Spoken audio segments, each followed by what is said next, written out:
Morning friend. भक्ति एवं सूफी आंदोलन आज देखेंगे। नोट्स है, घटना चक्र इतिहास का वर्णन हम लोग करेंगे। ये क्या है, कैसे है, क्यों हुआ था, कब हुआ था और होने के क्या कारण रहा। भक्ति आंदोलन का उदय सर्वप्रथम द्रविड़ देश में हुआ है तथा वहाँ उसका प्रचार उत्तर में किया गया।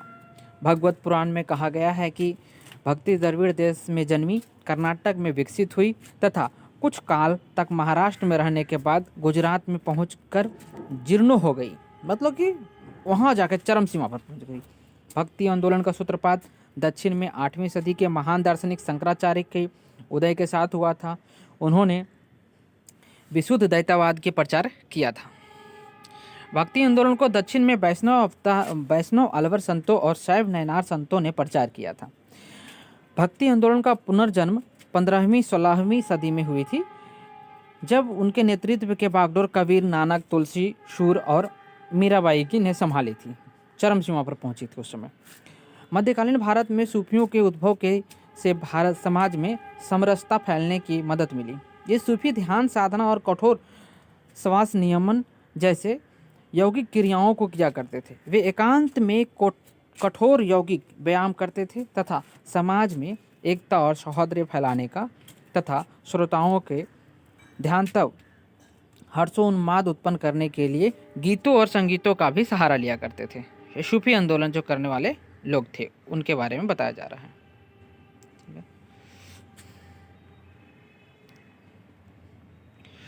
कामरूप जो आसाम में स्थित है, वहाँ पर वैष्णव धर्म को लोकप्रिय बनाने का कार्य शंकर देव ने किया था।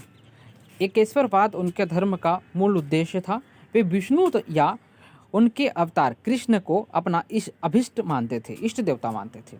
उन्होंने एक शंकर संप्रदाय की स्थापना की। वे कर्मकांड एवं मूर्ति पूजा दोनों के विरोधी थे। वे असम के चैतन्य के रूप में प्रसिद्ध थे। श्री वल्लभाचार्य सोमयाजी कुल के तेलुगु ब्राह्मण श्री लक्ष्मण भट्ट के पुत्र थे। परंपरा अनुसार उन्हें रुद्र संप्रदाय के प्रवर्तक विष्णु स्वामी के मत का अनुसरण तथा विकास करके तथा अपना शुद्ध द्वैतवाद मत मानी शुद्ध अद्वैतवाद या पुष्टि मार्ग प्रतिष्ठा किया था। वे अग्नि के अवतार माने जाते थे। वल्लभाचार्य भी जी द्वारा रचित महत्वपूर्ण ग्रंथ ब्रह्मसूत्र या अनुभाष्य या भाष्य, बृहद भाष्य, भागवत की संबोधिनी टीका, भगवत तत्वदित निबंध, पूर्व मीमांसा भाष्य, गायत्री भाष्य, पत्रावलय, दशम कंधर, अनुकर्मणिका, रिविधि, नामावली आदि किताबें लिखे थे उन्होंने। द्वैतवाद के प्रवर्तक माधवाचार्य हैं। विशिष्ट द्वैतवाद के प्रवर्तक रामानुजाचार्य हैं और द्वैतवाद के प्रवर्तक निम्बकाचार्य हैं। इसको फिर से समझ। द्वैतवाद के प्रवर्तक माधवाचार्य, विशिष्ट द्वैतवाद का प्रवर्तक रामानुज, द्वैतवाद का प्रवर्तक निम्बकाचार्य, जो कि सनक संप्रदाय के संबंधित थे। ये सब किससे? सनक संप्रदाय से संबंधित थे। उत्तर भारत में रामानंद भक्ति आंदोलन के प्रथम प्रवर्तक थे, जिनका जन्म 1299 ईस्वी में प्रयाग यानी कि इलाहाबाद में हुआ था। कान्यकोट ब्राह्मण के परिवार में हुआ था। वे सद्गुण ईश्वर में विश्वास रखते थे। सद्गुण का मतलब है जो साकार रूप में, गुण को साकार रूप में मानने वाले उन्होंने सर्वप्रथम अपने संदेश का प्रचार हिंदी भाषा में किया था। कबीर 1398 से लेकर 1518 ईस्वी में जन्म लिए। रामानंद के 12 शिष्य में से एक प्रमुख थे। रामानंद के शिष्य थे कौन? कबीर। लोक परंपरा के अनुसार उनका जन्म किसी विधवा ब्राह्मणी के गर्भ से वाराणसी के समीप हुआ था तथा उनका पालन पोषण जो है एक जुलाहा दंपति नीरू नीमा ने किया था। बीजक संत कबीर के उपदेश का संकलन है। बीजक एक पुस्तक है, उसका संकलन जो है किया है। संत कबीर के जो भी उपदेश दिए थे उसका संकलन किया गया, एक में लिखा गया है, जो कबीरपंथी संप्रदाय के मानने वाले का पवित्र ग्रंथ है। संबद्ध, साखी एवं रमिनी कबीर की रचनाएं हैं, परंतु धर्मदास के साथ उनके संवादों का संकलन अमरमूल में किया गया है। धर्मदास के साथ उनके संप्रदाय के उनको संवाद किया था, बात विचार था कबीर और धर्मदास के, वो जो था अमरमूल में लिखा हुआ है। शीर्षक के अंतर्गत प्राप्त हुआ है। संत मूलक दास का जन्म लाल सुंदर दास खत्री के घर में हुआ था 1574 ईस्वी में, काड़ा नामक जगह पे। वर्तमान में कौशाम्बी जिला है ये, जिसमें हुआ था। गुरु घासीदास का जन्म दिसंबर 1756 ईस्वी में छत्तीसगढ़ में रायपुर जिले में गिरिदईस गांव में हुआ था। उनके पिता महंगू दास था तथा उनके माता अमरैतनी बाई। किनका? तो ये जो था मूलक दास के, गुरु घासीदास के पिता और माता के नाम था क्या? महंगू दास और अमरैतनी बाई। भगवान शिव की प्रतिष्ठा में भारत के विभिन्न भागों में 12 ज्योतिर्लिंग की स्थापना की थी। ये है केदारनाथ। 12 ज्योतिर्लिंग कहाँ है जो देख लिए? केदारनाथ, विश्वनाथ, बैद्यनाथ, महाकालेश्वर, ओंकारेश्वर, नागेश्वर, सोमनाथ, त्र्यंबकेश्वर, गणेश्वर, भीमशंकर, मल्लिकार्जुन स्वामी और रामेश्वरम। गुरु नानक का जन्म 1469 ईस्वी में हुआ था तालवंडी नामक स्थान पर। अब यह ननकाहा साहिब के नाम से कहलाता है। यह पंजाब पाकिस्तान में है। ननकाहा साहिब जिले में स्थित है। गुरु नानक की मृत्यु 1549 ईस्वी में हुआ था। डेरा बाबा माने करतारपुर पाकिस्तान नामक स्थान पर हुआ था। देखिए, जन्म हुआ था पंजाब में और पाकिस्तान के पंजाब था ननकाहा साहिब, और उनका मृत्यु हुआ था करतारपुर में, जो हाल फिलहाल भारत और पाकिस्तान के बीच करतारपुर कॉरिडोर सेंटर स्थापना किया गया। गुरु नानक 1469 ईस्वी से लेकर 1539 ईस्वी में सिख धर्म की स्थापना सिकंदर लोदी के समय में किए थे। सिकंदर लोदी के समय में 1489 से लेकर 1517 ईस्वी था उनका शासनकाल। उसी के शासनकाल के अंतर्गत उन्होंने ये सिख धर्म की स्थापना किया थी।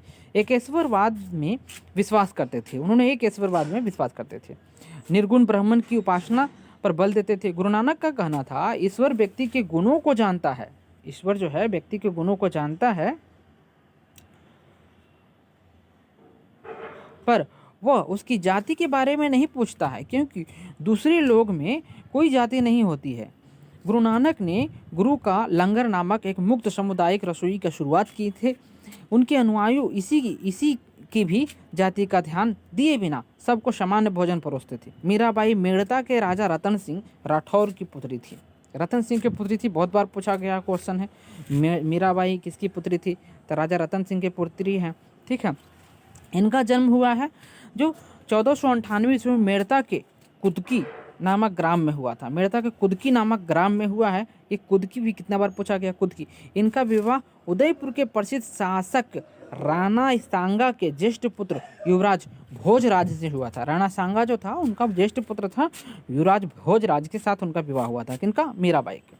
महाराष्ट्र में भक्ति आंदोलन को लोकप्रिय बनाने में नामदेव की महत्वपूर्ण भूमिका रही है। उनका जन्म 1270 ईस्वी में पंढरपुर में हुआ था। उनके जन्म विशोभा खेचर थे। उनका जो है गुरु जी विशोभा खेचर थे और नामदेव बरकरी संप्रदाय से संबंधित थे। नामदेव बरकरी संप्रदाय से संबंधित थे। विशोभा खेचर अथवा खेचर नाथ नामक एक नाथपंथी कानफट्टे ने इन्हें रहस्यवादीवाद जीवन की दीक्षा दी थी तथा ईश्वर के सर्वव्यापी स्वरूप से परिचय करवाया था। नामदेव ने कहा था, एक पत्थर की पूजा होती है तो दूसरे को पैर तले रौंदा जाता है। यदि एक भगवान है तो दूसरा भी भगवान है। इसके कुछ गीतात्मक पद गुरु ग्रंथ साहिब में संकलित किया गया है। तुकाराम, अब तुकाराम के बारे में जानते हैं। तुकाराम का काल 1608 से लेकर 1649 ईस्वी के मध्य माना जाता है। ऐसा मान्यता है कि 1608 ईस्वी में जन्मे संत तुकाराम 1649 ईस्वी में अदृश्य हो गए, पता नहीं चले कहाँ चले गए। यह बरकरी संप्रदाय के थे। दादू दयाल का समय 1544 ईस्वी से 1603 ईस्वी तक माना जाता है। त्यागराज का समय 1667 से लेके 1847 तक माना जाता है। त्यागराज के समय जो है तक था। यह भक्ति मार्ग के कवि एवं कर्नाटक संगीत के महान संगीतज्ञ थे। कौन? त्यागराज। भक्ति आंदोलन के प्रसिद्ध संत महाचैतन्य 1486 से लेकर 1534 ईस्वी का जन्म बंगाल के नादिया जिला में एक समृद्ध ब्राह्मण परिवार में हुआ था।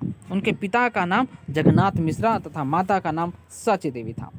चैतन्य के बचपन का नाम निमाई था। चैतन्य जी थे, उनका नाम बचपन में निमाई कहता था। चैतन्य ने कृष्ण को अपना आराध्य बनाया तथा उन्हीं की भक्ति प्रचार करने लगे। सुप्रसिद्ध भक्त संत कवि गोस्वामी तुलसीदास अकबर तथा जहांगीर के समकालीन थे। ये तुलसीदास जो थे, हमने रामायण जो लिखे हैं, अकबर और जहांगीर के समकालीन थे ये, समझे। तुलसीदास ने अपने ग्रंथ लिखे हैं जिनमें रामचरितमानस तथा विनय पत्रिका सर्वोत्तम है। रामचरितमानस की रचना गोस्वामी तुलसीदास 1532 से लेकर 1623 ईस्वी में अवधी भाषा में किए हैं। कौन सा भाषा है ये? अवधी। हिंदी रूपांतरण हो चुका है इसका। तो सूफी मत का जन्म भले ही विदेशी धरती पर हुआ हो, किंतु उसका पोषण तत्व भारत वेदांतवाद है। देखिए, सूफी जो जन्मा है विदेशी में, लेकिन इनका जो पोषण किया है वो भारत किया है। सूफी प्रेम काव्य कोमल हृदय की सुंदर एवं सरस अभिव्यक्ति है। कुछ विद्वानों के अनुसार सूफी मत पर 4 दार्शनिक प्रभाव है। आर्य का, देखिए किसका किसका है 4 दार्शनिक, देखिए आर्य का अद्वैतवाद एवं विशिष्ट वैदावाद का, नव अफलातूनी मत का, विचार स्वतंत्र का, इस्लाम का, गुहा विद्या का, ये चारों का कर रहे हैं स्वतंत्र प्रभाव है। किसका? सूफी पे। ठीक है, अब सूफीवाद के बारे में समझते हैं। सूफी क्या है? सूफी जो है चिश्तिया सूफी मत की स्थापना अफगानिस्तान के चिश्ती में अबू इस्लाहक समी चिश्ती हैं।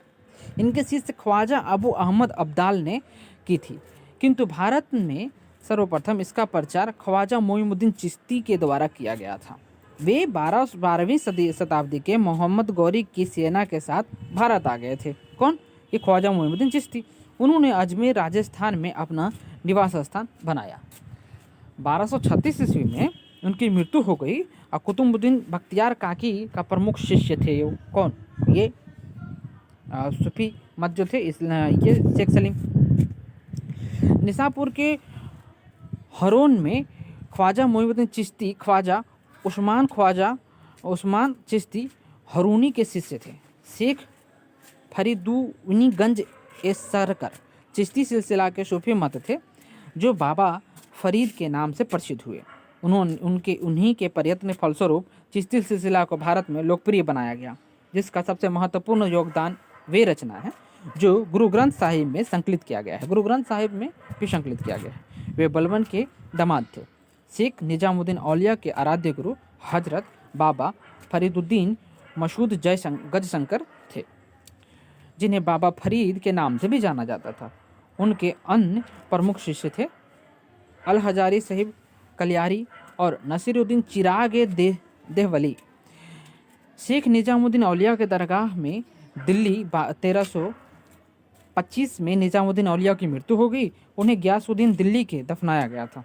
गयासुद्दीनपुर में दिल्ली में दफनाया गया था। किनको? निजामुद्दीन औलिया को। शेख निजामुद्दीन औलिया ने 7 सुल्तानों का राज्य देखा था। बहुत लंबे शासनकाल देखने वाले ये निजामुद्दीन औलिया थे, जो कि एक के बाद एक सत्तासीन होते गए, किंतु वे कभी भी किसी के दरबार में गए ही नहीं। ये भी बहुत विचित्र बात है। जब अलाउद्दीन ने उनसे मिलने की आज्ञा मांगी तो शेख ने उत्तर दिया, मेरे मकान में 2 दरवाजा है, यदि सुल्तान एक दरवाजे से आएंगे तो मैं दूसरा से निकलकर चला जाऊंगा। कौन बोले थे? निजामुद्दीन औलिया ही ने बोले थे। इसी प्रकार उन्होंने अलाउद्दीन से मिलने से इनकार कर दिया। वे महबूब इलाही सुल्तान अल औलिया संतों के राजा के नाम से भी प्रसिद्ध हुए। महबूब इलाही कहा गया क्यों? क्योंकि ये किसी से मिलते नहीं थे। चिश्ती शाखा के अंतिम सूफी को शेख सलीम चिश्ती का नाम दिया जाता है। शेख सलीम सा उल्लेख है। उनके पिता का नाम शेख बहाउद्दीन था। वे बहुत दिनों तक अरब में रहे और वहाँ उन्हें शेख उल हिंद की उपाधि से विभूषित किया गया। तत्पश्चात वे भारत लौट गए और आगरा से 36 किलोमीटर की दूरी पर स्थित सिकरी नामक स्थान पर रहने लगे, जिसे अकबर ने अपनी प्रसिद्ध नगर फतेहपुर सिकरी का नाम प्रदान किया। जहाँ कहा जाता है कि जहांगीर का जन्म शेख सलीम चिश्ती के आशीर्वाद से हुआ था। अकबर का कोई पुत्र जन्म नहीं हो रहा था तो उन्होंने शेख सलीम चिश्ती के दरगाह जाना शुरू किए थे। शेख सलीम चिश्ती के आशीर्वाद से उनका पुत्र का जन्म हुआ। उन्हीं का नाम पे सलीम रखा और सलीम के ही आगे चल के नाम होगा जहांगीर। चिश्ती सिलसिले का प्रभाव क्षेत्र दिल्ली एवं आसपास के क्षेत्र में था, जबकि सुहावर्दी सिलसिले का प्रभाव पूरे सिंध प्रांत में फैला हुआ था। चिश्ती सिलसिला जो है चिश्ती सिलसिला का ही भाग है। सुहावर्दी फिरदौसी सिलसिला चिश्ती सिलसिला का ही भाग है, जिसका प्रभाव क्षेत्र बिहार में था। फिरदौसी का कादिर शाखा का सर्वप्रथम संस्थापक बगदाद के शेख मोहुद्दीन कादिर जिलानी थे, जिनका गणना इस्लाम के महान संतों में की जाती है। शेख बहाउद्दीन कादरी जिलानी की प्रमुख उपाधियाँ थी इस तरह से: महबूब शुमानी इन्हीं को कहा जाता था। ईश्वर का प्रेमी, पीरान ए पीर संतों के प्रधान, पीर ए दस्तगीर मददगार संत, भारत में सर्वप्रथम इस शाखा का प्रचार शाह नियामुद्दौला और मखदूम जिलानी ने 15वीं सदी में किया था। मखदूम जिलानी ने उच्च को अपना शिक्षण केंद्र बनाया था। नक्शबंदी सिलसिले के संस्थापक जो थे 14वीं शताब्दी में ख्वाजा बहाउद्दीन नक्शबंदी ने की थी। ख्वाजा ख्वाद महमूद इसका शाखा के एक प्रमुख संत थे जो भारत आए और कश्मीर को अपना केंद्र बनाया, किंतु भारत में इस शाखा का मुख्यतः प्रचारक 17वीं शताब्दी के लगभग ख्वाजा बाकी बिल्लाह द्वारा किया गया था, जो अपने गुरु की आज्ञा से काबुल से आए थे। शेख अहमद सरहिंदी इनके प्रमुख शिष्य थे, जो मुजुद्दीन अर्थात इस्लाम धर्म के सुधार के नाम से भी प्रख्यात थे। उन्हें वजहत उल शुहद के प्रतिपादन किया।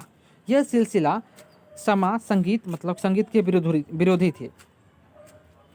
सूफियों ने यह सबसे अधिक कट्टरवादी सिलसिला था। कौन? जो ये जो सिलसिला था सरहिंदी सिलसिला शमा संगीत के क्या थी था। सूफियों में यह सबसे अधिक कट्टरवादी सिलसिला था। उन्होंने भारत की उदार नीतियों का विरोध किया। औरंगजेब इसी सूफी सिलसिले का अनुयायी था। सूफी संत शाह मोहम्मद गौस ने कृष्ण को औलिया के रूप में स्वीकार किया था। कृष्ण कहे थे कि ये औलिया है, एक संत है। वह सत्तारी सिलसिले के सबसे प्रसिद्ध संत थे। मुगल बादशाह हुमायूं तथा तानसेन ने इनकी घनिष्ठ संबंध थी। किनकी? ये निज़ामुद्दीन औलिया जो शेख मोहम्मद गौस थे उनका। मोहम्मद गौस की प्रसिद्ध रचना जो थी जवाहिर-ए-खम्स, और जिसमें से उन्होंने अपनी आध्यात्मिक खोज की अभिव्यक्ति किया था। उन्होंने हठ योग के एक पुस्तक मृतक कुंड का अनुवाद किया है। 12 उल हयात फारसी एवं अरबी भाषा में नाम दिया गया है। सूफी मत के निवास स्थान खानखाह कहा जाता था। शमा एक सूफी संगीत समारोह का नाम था। शेख जो थे सूफीवाद के शिक्षण और मार्गदर्शन के लिए अधिकृत व्यक्ति को कहते थे। इस्लाम के इस्लाम के धार्मिक कानूनों के विद्वान को उलेमा कहा जाता था। प्रेम बटिका काव्य ग्रंथ की रचना रसखान ने की थी। इनमें से कृष्ण के जीवन को पंक्तिबद्ध किया गया था। शुजान रसखान भी इनकी प्रसिद्ध रचना है।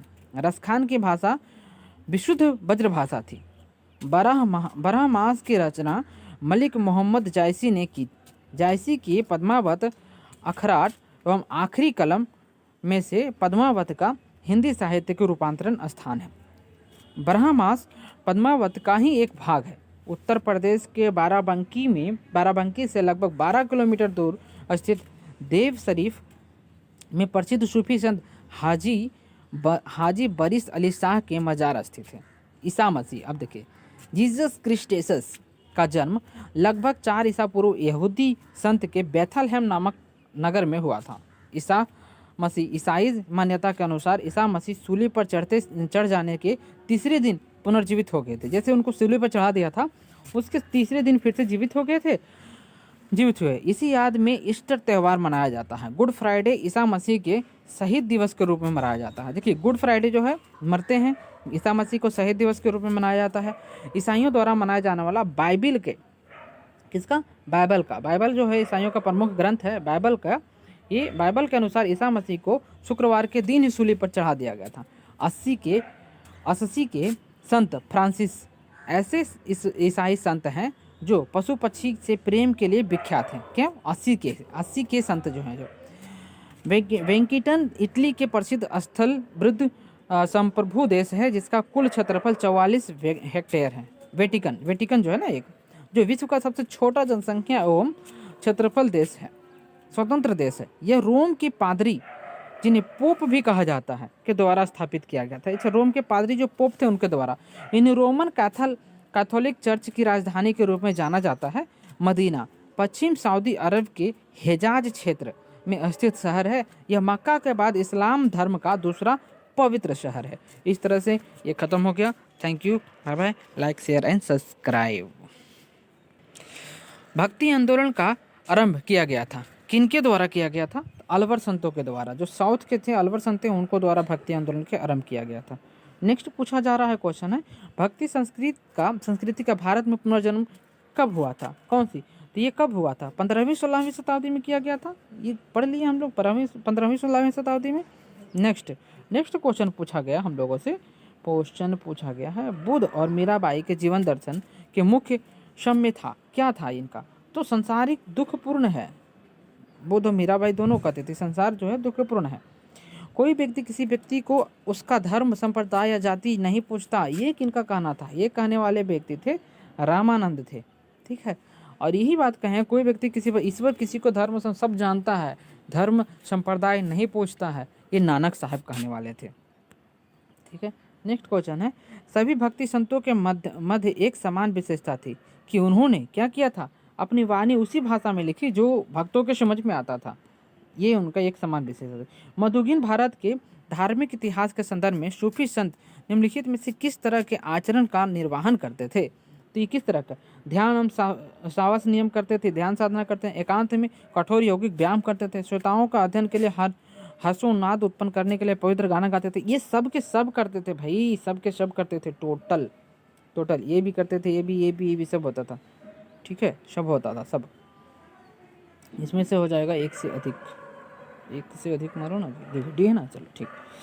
कामरूप में वैष्णव धर्म को लोकप्रिय बनाया, किसने बनाया था, तो ये बनाने वाला शंकर देव थे। कामरूप मतलब असम।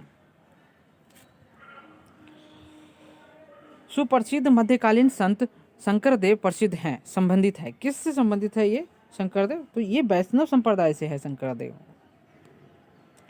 असम का कुछ बिहार में वैष्णव धर्म का प्रवर्तक किसे माना जाता है, तो शंकर देव को माना जाता है। असम बोले ना अभी, कामरूप, असम ऑल्सो कॉल कामरूप। रामानुजाचार्य किससे संबंधित है, रामानुजाचार्य जो है विशिष्ट द्वैतवाद से संबंधित है, विशिष्ट द्वैतवाद से संबंधित रामानुजाचार्य हैं।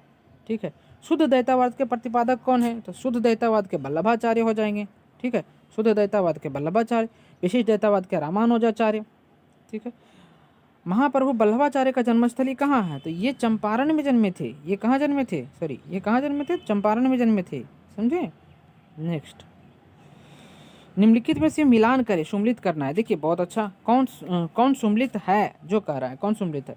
देखिए द्वैतवाद का कौन है, माधवाचार्य। ठीक है, द्वैतवाद के माधवाचार्य, और इस तरह से सुम्मिलित हो गया। अब चलिए देखते हैं हम लोग यहाँ पे इसको पढ़ते हैं। जैसे कि स्पष्ट है कि द्वैतवाद का प्रवर्तक माधवाचार्य, वही अद्वैतवाद के शंकराचार्य। देखिए अद्वैतवाद के कौन है, अद्वैतवाद के हो जाएंगे अपना, अद्वैतवाद के शंकराचार्य, विशिष्ट द्वैतवाद के रामानुज, शुद्ध द्वैतवाद के वल्लभाचार्य, द्वैतवाद के निम्बकाचार्य। यही चार है। देखो द्वैतवाद के माधवाचार्य ये एक हो गया, अद्वैतवाद के शंकराचार्य दो हो गया, द्वैतवाद के विशिष्ट द्वैतवाद के रामानुजाचार्य तीन हो गया, शुद्ध द्वैतवाद के वल्लभाचार्य चार हो गया, द्वैतवाद के निम्बकाचार्य पाँच हो गया, जो कि शनक संप्रदाय से संबंधित थे। कौन, निम्बकाचार्य। इसी प्रकार अन्य संप्रदाय, तुक्काराम जो थे किससे थे, बरकरी संप्रदाय से थे। तुक्काराम महाराष्ट्र के एक संत हुआ करते थे, छठा मान लीजिए इसको, तुक्काराम। रामदास धरकरी संप्रदाय के थे, रामदास जो थे धरकरी संप्रदाय के थे, रामदास धरकरी, ये बरकरी, तुक्काराम बरकरी, रामदास धरकरी। ठीक है, ये सब संप्रदाय हुआ करते थे। इस तरह से क्वेश्चन खत्म हुआ दोस्तों।